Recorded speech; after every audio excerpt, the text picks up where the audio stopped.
Fin de visite pour Didier Reynders. Le ministre belge des Affaires étrangères a bouclé mercredi son séjour à Kinshasa. Un déplacement qui aura été riche en contacts et en échanges. Durant son périple, le diplomate a notamment conféré avec la classe politique congolaise avant d'être reçu par le chef de l'État, Joseph Kabila. C'est l'article qui posait problème dans le règlement intérieur de l'Assemblée nationale. L'article 22 a été réexaminé et adopté au cours de la plénière dès ce jeudi. Cet article a été jugé non conforme à la Constitution par la Cour suprême de justice.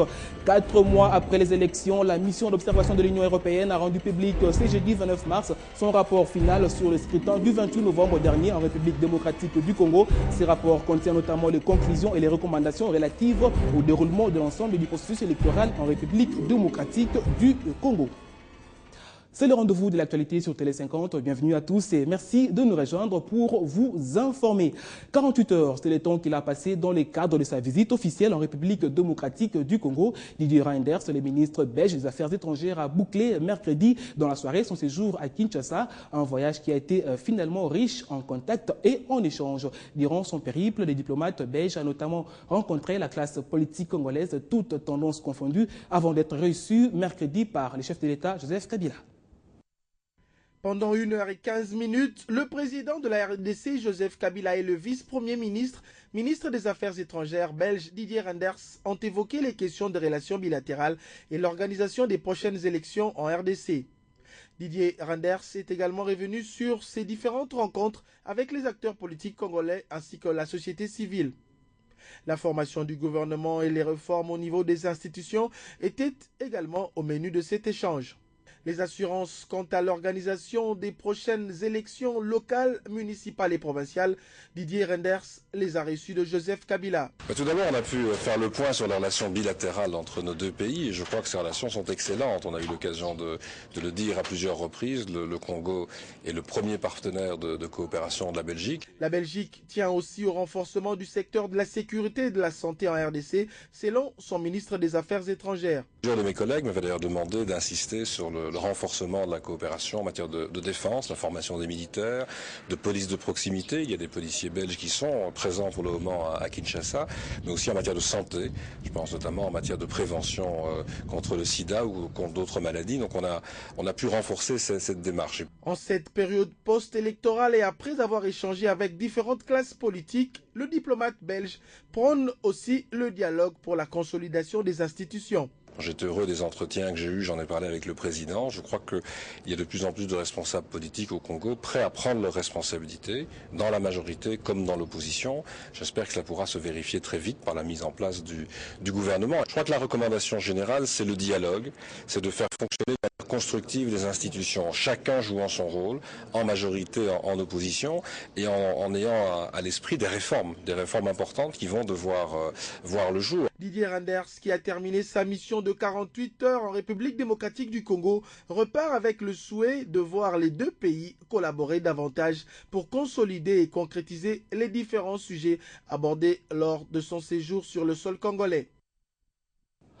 La mission d'observation de l'Union européenne a rendu public ce jeudi 29 mars son rapport final sur les élections du 28 novembre dernier en République démocratique du Congo. Maria Nedelcheva, cette chef de mission, a réaffirmé l'indépendance et la neutralité de son institution tout au long du processus électoral avant de signaler que les 10 rapports contiennent les conclusions et les recommandations relatives au déroulement de l'ensemble du scrutin en République démocratique du Congo. Jimmy Mavouba.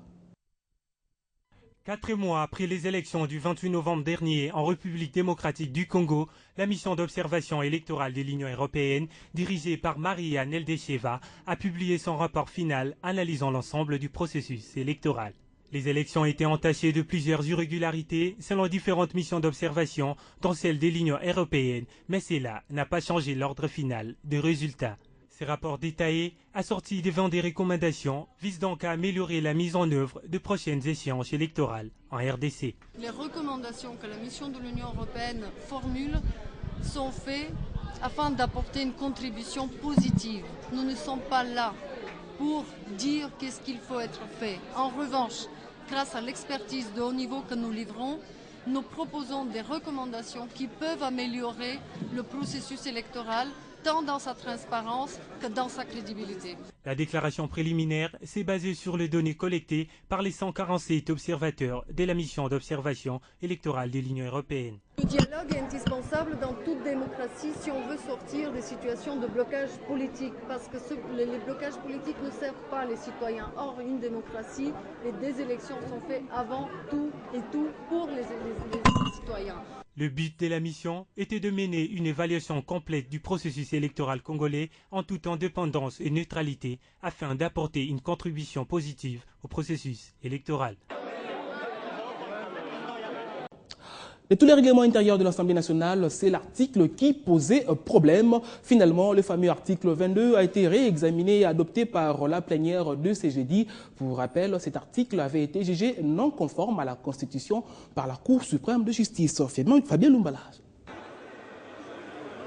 L'ambiance dans la salle de congrès du Palais du Peuple est bon enfant entre les élus de toutes les sensibilités politiques, avant comme après l'ouverture de la séance plénière jusqu'à la lecture de l'arrêt de la Cour suprême de justice par le rapporteur du bureau provisoire de l'Assemblée nationale. Un arrêt rendu le 27 mars et qui déclare conforme à la Constitution de la République le règlement intérieur adopté le 16 mars dernier, sauf son article 22. Mais sa réformulation selon laquelle le bureau définitif est constitué de la majorité de l'opposition ainsi que de non-inscrits membres de l'Assemblée nationale soulève des vives réactions dans la salle. Le député PPRD François Bakona propose la suspension de la plénière pour une lecture apprivoisée de la proposition de la Cour suprême de justice réajustée par le bureau provisoire. L'UNC Mayo s'oppose à la démarche. Après, c'est le MLC Jean-Lucien Boussa qui sollicite lui aussi 10 minutes de concertation afin de dégager une vie commune. Mais la majorité rejette la proposition. Dans cette contre-attaque, le CCI, Lambert Mende, propose l'entérinement de la formulation de 2006 telle que suggérée par la Cour suprême de justice. Une formule qui laisse libre champ à toutes les forces politiques tout en tenant compte du consensus politique. Et c'est finalement cette option qui a rencontré la grande majorité de la plénière. Éducation, bonne nouvelle pour les finalistes du secondaire, candidats à l'épreuve de dissertation édition 2012. Tous les items seront bientôt prêts. La composition, la saisie sont déjà terminées. À présent, c'est l'impression des questionnaires qui est en cours et déjà à la phase finale. C'est le ministre intérimaire de l'EPSP, Claude Nyamugabo, qui l'a annoncé après la visite du centre d'impression de l'EPSP ce jeudi à Kinshasa. Selon le ministre, tout sera prêt à la date prévue pour que cette épreuve se passe bien sur toute l'étendue de la République. Plus de 500 000 items sont imprimés ici pour l'épreuve de dissertation prévue au mois d'avril prochain. Un lieu tenu secret, pas d'accès à tout le monde et surtout pas aux caméras dans les salles d'impression pour des raisons professionnelles.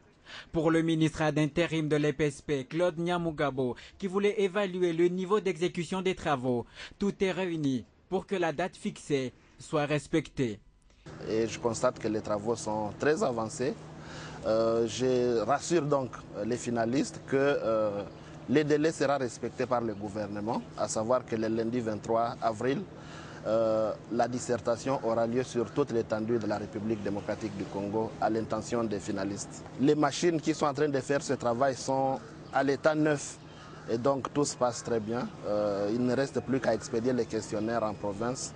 Rien ne va filtrer, rassure le ministre, que ce soit pour d'autres épreuves qu'organisera l'EPSP. Il croit aux mesures sécuritaires prises. Vous avez vous-même constaté qu'il vous a été interdit d'accéder dans la salle des machines, que nous faisons confiance aux agents de l'État qui font ce travail depuis des années. Les conditions de sécurité sont réunies pour que rien ne filtre et que seuls les candidats ne voient ces questions le lundi 23 avril. Il seront plus d'une centaine de milliers d'élèves à pouvoir passer la dissertation, une épreuve littéraire qui marque le début d'une série d'examens préliminaires comptant pour le test de fin d'études secondaires.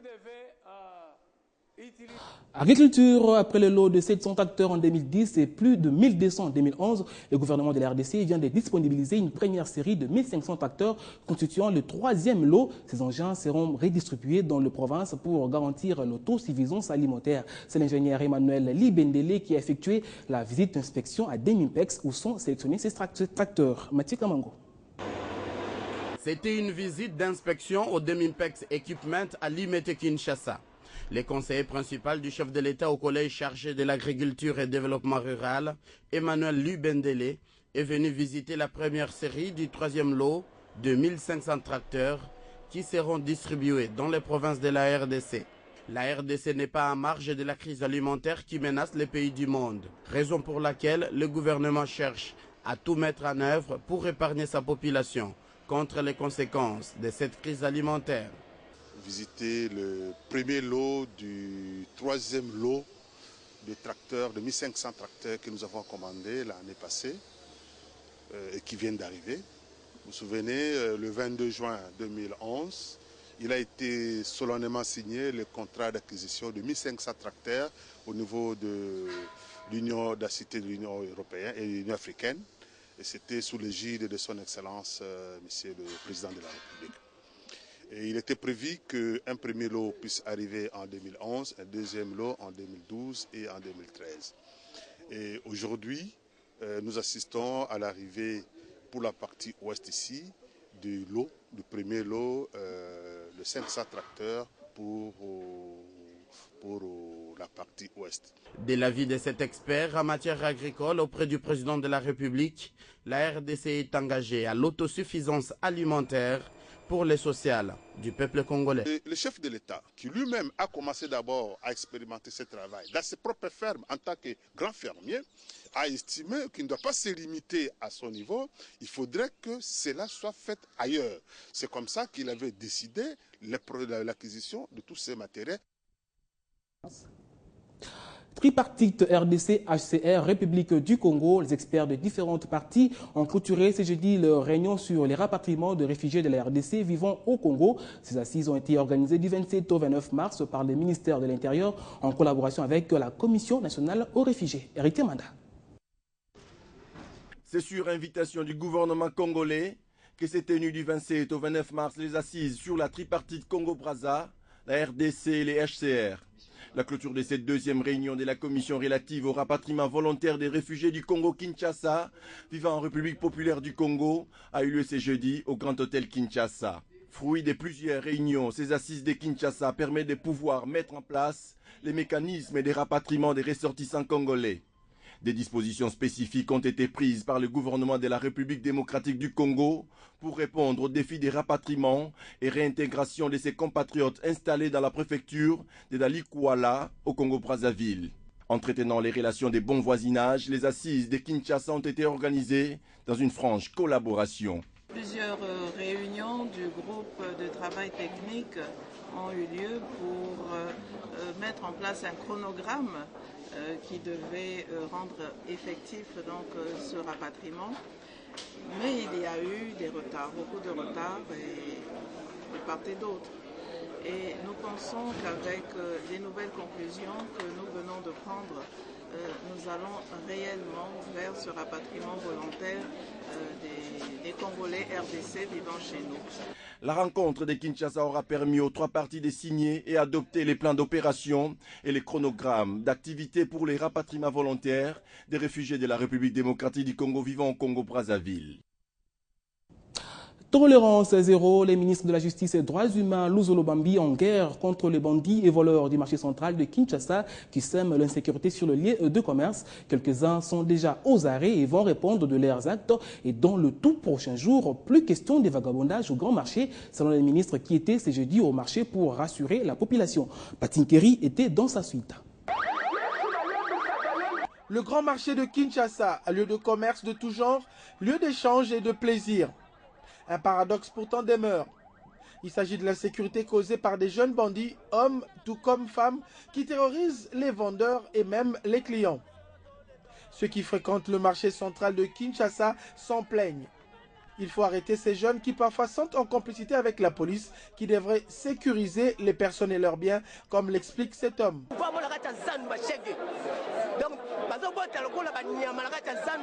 Quelques-uns de ces bandits sont déjà aux arrêts, parmi eux des jeunes filles mères qui vendent de la drogue au marché central. Des mesures sont donc prises au niveau du ministère de la Justice et des Droits humains. C'est ce qui explique la descente du ministre de tutelle Luzolo Bambi ce jeudi.